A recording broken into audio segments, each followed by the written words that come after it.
दोस्तों, यूपी सरकार के इंजन तो अब मंच पर भी टकराने लगे हैं और इसकी तस्वीरें साफ तौर से सामने आ रही हैं। योगी आदित्यनाथ के सामने ही योगी सरकार के विधायक और मंत्री भिड़ गए हैं। सबसे पहले आप इस वीडियो को देखिए। नीलकंठ तिवारी जी,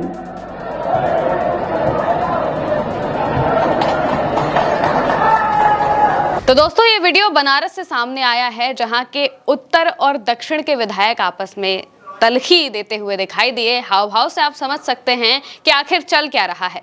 दरअसल जो आपको कुर्सी पर बैठे दिखाई देंगे वो रविंद्र जायसवाल है, मंत्री हैं योगी सरकार में, और इसके अलावा बनारस के उत्तरी इलाके से विधायक भी हैं। वहीं दूसरी तरफ जो उनको गमछा पहना रहे हैं वो है नीलकंठ तिवारी, जो कि काशी से विधायक है, यानी कि बनारस के दक्षिणी छोर से विधायक हैं।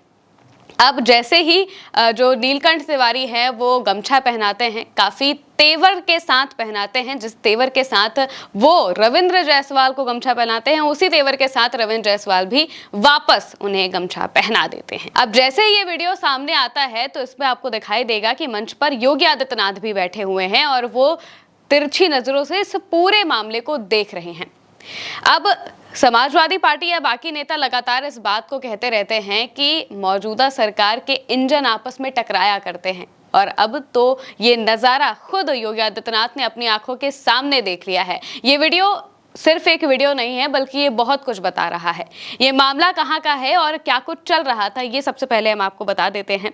दरअसल 7 अक्टूबर 2025 का ये वीडियो है, जब वाराणसी के सरोजा पैलेस में स्वच्छता मित्र सम्मान समारोह के दौरान एक कार्यक्रम आयोजित किया गया था, और इसी कार्यक्रम में उत्तर प्रदेश के मुख्यमंत्री योगी आदित्यनाथ भी मंच पर मौजूद थे। इसके अलावा भी कई मंत्री और जो कि बनारस क्षेत्र से विधायक हैं, वो सभी वहां पर पहुंचे होते हैं।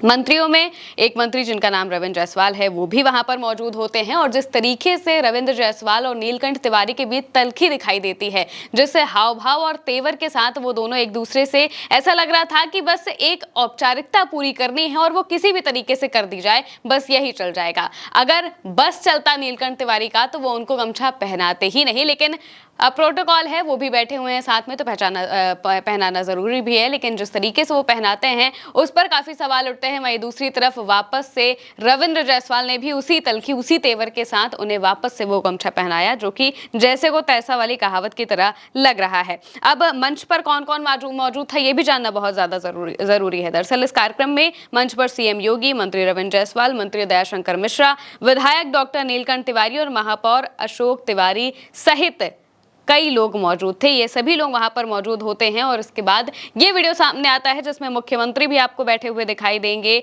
और जिस तरीके से तेवरों के साथ विधायक और मंत्री ने आपस में गमछा एक दूसरे को पहनाया है, ये बहुत कुछ दिखाता है। आमतौर पर हम तस्वीरें देखते हैं, जब किसी को गमछा पहनाने जाओ तो वो वापस से उसी को पहना देता है, लेकिन वो चीजें नॉर्मल होती हैं। लेकिन यहाँ पर जो चेहरे के हाव भाव है वो बिल्कुल भी नॉर्मल दिखाई नहीं दे रहे हैं। लग रहा है कि भाई बीजेपी में अंतर कलह मची हुई है। बनारस में अगर ये अंतर कलह है तो न जाने और कौन कौन से इलाकों में ये चीजें देखने को मिलेगी। कानपुर से भी बीते दिनों खबरें आ रही थी कि कानपुर में भी बीजेपी के अंदर जो विधायक है उनमें बन नहीं रही है, इंजन टकरा रहे हैं। जो बात समाजवादी पार्टी बार बार करती रहती है, वैसी ही खबरें लगातार निकलकर सामने आ रही थी, और अब तो ये चीजें खुद योगी आदित्यनाथ के सामने मंच पर हो रही है।